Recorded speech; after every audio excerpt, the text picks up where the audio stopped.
ये आज का वीडियो में हम लोग डिस्कस करेंगे प्रॉफिट एंड लॉस का पार्ट 18 सेक्शन ए का। आज का क्वेश्चन है, एक व्यापारी एक वस्तु को 10% लाभ पर बेचता है। यानी कितना? 10% लाभ पर बेचता है। माना कि एक तरफ आप लिख दिए सीपी और दूसरी तरफ आप लिख दिए एसपी। माना कि दुकानदार ने उस वस्तु को 100 रुपया में खरीदा था। अब कह रहा है 10% लाभ के साथ बेचता है, तो 100 का 10% कितना हो गया? 10 रुपया। तो बेचेगा कितना में? तो आप कहिएगा कि 100 रुपया में खरीदा था, 10 रुपया लाभ हुआ, तो 110 रुपया में बेचेगा। अब आगे क्वेश्चन फिर क्या कह रहा है? आगे कह रहा है यदि वह वस्तु को 10% कम मूल्य पर खरीदता है, यानी यहां से यहां तक का काम तमाम 10% अब कम पर बेचता है, तो कितना हो जाएगा? सीपी हो जाएगा 90 रुपया, क्योंकि पहले 100 में खरीदा था और 10% कम हो जाएगा तो 90 रुपया। तब क्या होता है? और 2 रुपया कम में बेचता है तो उसे 16 सहित 2/3% का लाभ होता है। अब बताइए 16 सहित 2/3 का मतलब यहाँ कैलकुलेशन करके निकाल दें 1/6 और 90 रुपया का 1/6 कितना होगा? तो आप कहिएगा कि 90 रुपया के 1/6 15 रुपया होगा। 10% घटने पर खरीदा था कितना में? 90 रुपया में, और 15 रुपया का इसको लाभ हो गया, तो 90 में 15 जोड़ दीजिए तो 105 रुपया हो गया। अब देखिए मूल्य में क्या हो गया? कमी हो गया। ये कितना हो गया? ऊपर वाला 105 हुआ और नीचे वाला ऊपर वाला 110 हुआ और नीचे वाला 105 हुआ, तो विक्रय मूल्य में कमी कितना हो गया? तो आप कहिएगा कि 105 में 110 को माइनस कर देंगे, 110 में से 105 को माइनस कर देंगे तो निकल करके आया 5 रुपया, यानी 5 रुपया की कमी हो गई थी विक्रय मूल्य में। तो कितना में बेच रहा था? 2 रुपया कम में बेचता था। ये लिखिए 1 रुपया का कितना निकलेगा? तो आप कहिएगा कि 2/5 हो जाएगा। 100 का कितना हो जाएगा? तो आप कहिएगा कि 2 में गुना कर देंगे 100 को और 5 से डिवाइड कर देंगे तो 20 बार में कट जाएगा, तो कितना होगा? 2 गुना 20 कितना हो गया? 40 रुपया हो गया। तो क्या कोई भी ऑप्शन में 40 रुपया है? तो ऑप्शन डी में 40 रुपया है। अब देखिए सेकेंड क्वेश्चन क्या बोल रहा है, एक घड़ी 144 रुपया में बिकी। अब चलिए एक घड़ी 144 रुपया में बिकी, तो आपको ये बात तो पता ही होगा कि सीपी बराबर कितना होता है? एसपी गुना 100 बट्टे यानी 100 प्लस प्रॉफिट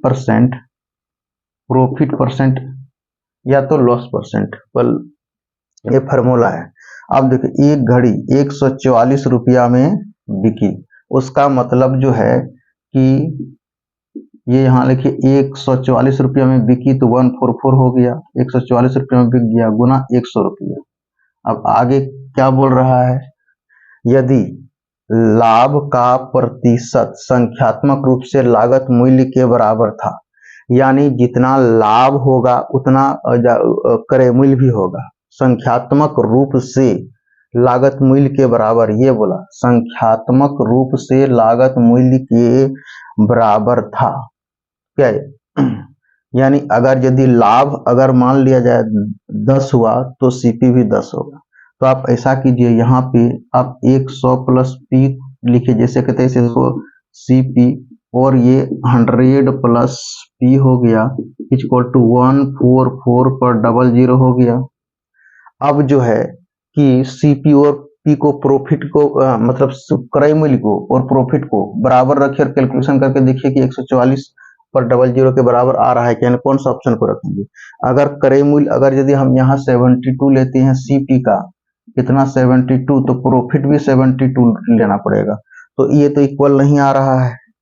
आप 80 रख करके देखिए, तो 80 रख करके देखेंगे तो हो जाएगा 80 सीपी और 100 प्लस कितना हो जाएगा? 80 यहाँ रख करके देखिए तो कितना हो जाएगा? तो 80 गुना 100 में 80 जोड़ दीजिएगा तो कितना हो जाएगा? 180 रुपया। अब 44 से हो गया 144 पर 00, यानी इनके बराबर आ गया। सो करेक्ट आंसर कितना होगा? ऑप्शन बी होगा। अब थर्ड नंबर क्वेश्चन क्या बोल रहा है? थर्ड नंबर क्वेश्चन बोल रहा है एक व्यक्ति ने अपनी घड़ी को यानी क्या बोल रहा, एक व्यक्ति ने अपनी घड़ी को 24 रुपया में बेची। फिर सिमिलरली इसी तरह का क्वेश्चन है, यानी आप जो है कि सीपी कर दीजिए और बराबर एसपी गुना कितना 100 कर दीजिए। अब यहाँ लिख दीजिए क्या 100 और प्लस क्या लिख दीजिए। अब इसमें क्या हो रहा है पहले देखिए, लाभ हो रहा है कि हानि हो रहा है। यदि उसकी हानि का प्रतिशत, ये हानि बोल रहा है तो अब यहाँ पर क्या हो जाएगा, मतलब लॉस हो जाएगा, लॉस लॉस हो रहा है। ये हानि का प्रतिशत क्रय मूल्य के बराबर था। अब लिखिए ये हो गया आपका सीपी और ये सीपी इंटू 100 माइनस लॉस हो गया, लॉस इक्वल टू एसपी तो दे करके रखा हुआ है, कितना है 24 रुपया में बेच रहा है, तो एसपी यहाँ 24 गुना 100 अब हो गया। अब देखिए लॉस क्या रखेंगे, क्योंकि 2400 के बराबर हो जाएगा। अगर 40 रखते यहाँ तो 100 में 40 घट जाएगा तो कितना होगा 60, और यहाँ 6 चौक 24 इसमें भी आ रहा है। और बी अगर यदि रखेंगे 60 तो इसमें भी 2400 के बराबर आ रहा है। अगर 50 रखते हैं तो नहीं हो रहा, उसका मतलब कि ए और बी दोनों हो रहा है। ऑप्शन डी में क्या दिया है कि 40 और 60 दिया हुआ है। अगर ये आप 40 रखते यहाँ पे तो 100 में अगर 40 माइनस कर देंगे तो कितना हो जाएगा 40 गुना ये आपका निकल करके आ गया 60, तो 24 पर डबल जीरो ये हो गया। और अगर 60 अगर रखते हैं, ये सीपी के प्लेस में 60 रखते हैं तो 100 में 60 यहाँ माइनस करेंगे तो कितना हो जाएगा, ये 60 रुपया हो जाएगा, गुना 40 रुपया हो जाएगा, 60 गुना 40 24 पर डबल जीरो हो गया। यानी कहने का मतलब है कि ऑप्शन डी ही होगा। ऐसा नहीं कि हम 40 रखें और 2400 के बराबर आ गया और ऑप्शन ए लगा के आ गए। या तो कोई ऐसा भी देखेगा कि चलिए 100 में 60 घटाते हैं और जाकर के क्रय मूल्य और लॉस बराबर बोल रहा है, तो 60 रख करके उस कैलकुलेशन करेंगे 2400 हो गया तो भी हो गया। और चारों ऑप्शन को आप बढ़िया से देख लीजिए, ठीक है। उसके बाद जाकर के कैलकुलेशन करके आप जो है कि सही कीजिएगा। जैसे कि डी में 40 रुपया या 60 रुपया दोनों दिया है, इसलिए करेक्ट आंसर आपका डी हुआ।